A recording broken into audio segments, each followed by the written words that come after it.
ukiangalia ile kitabu tulisoma ya Yohana, utaona imani kamili. Imani kamili. Mitume walikuwa wameona Yesu, wamemsikia na wamemguza. Hiyo ndio imani kamili. Kwa sababu wanaongea mambo ya Yesu ambayo wanamjua. Yesu ambayo wamemuona. Yesu ambayo wamemsikia. Yesu ambayo wamemguza. Wewe kama hujakutana na Yesu, maisha yako itakuwa ngumu sana. Kwa sababu utafanya kila kitu kwa kimwili. Shetani ashindwe. So kanisa ya mitume wao walikuwa wameona Yesu. Ndio mtu ndio wana mwadhani ya mamika ile wire wana mwadhani kia ito chobye kato.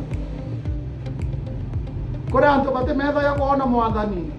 Kinya kwetha bai moyo bali wa yuethere. Imekaribu mkono wa Mungu.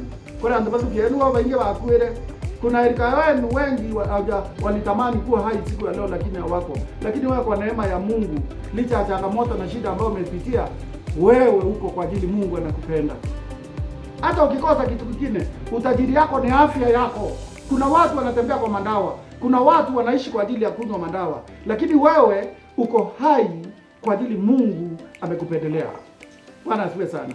So huwezi kusema hujaona Yesu ama hujasikia Yesu. Zero encounter.